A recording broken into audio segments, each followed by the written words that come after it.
Kinshasa et Brazzaville. Deux capitales séparées seulement par le majestueux fleuve Congo, mais liées par bien plus qu'un simple cours d'eau.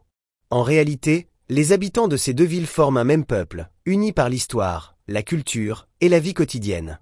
D'abord, par les origines. Avant même les découpages coloniaux, les royaumes et chefferies qui vivaient de part et d'autre du fleuve partageaient les mêmes ancêtres, les mêmes traditions. Les frontières coloniales ont séparé des peuples qui vivaient ensemble depuis des siècles. Voici un aperçu des principaux groupes que tu peux retrouver des deux côtés du fleuve. Les Congos.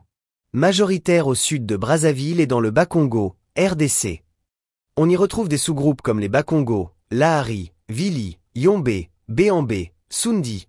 Ce sont eux qui partagent la même langue Kikongo et de nombreuses traditions. Les Téké. Présents autour de Brazzaville et dans le centre du Congo, mais aussi dans le Bandundu et l'Équateur, RDC. Connu pour ses chefs traditionnels et son rôle historique dans la gestion des terres. Les Mboshi.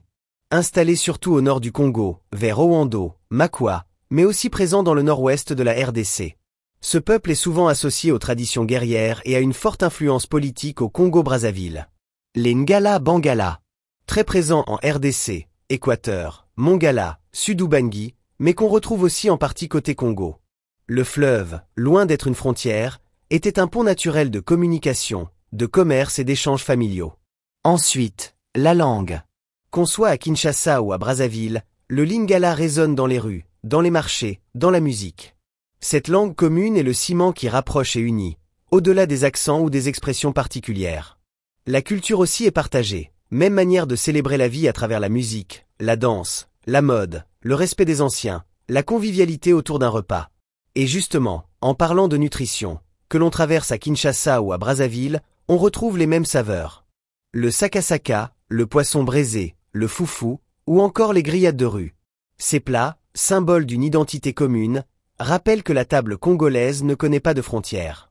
Au fond, ce qui unit Kinshasa et Brazzaville dépasse largement la géographie. C'est une identité partagée, une fraternité de sang, de langue et de culture. Deux rives, une seule âme.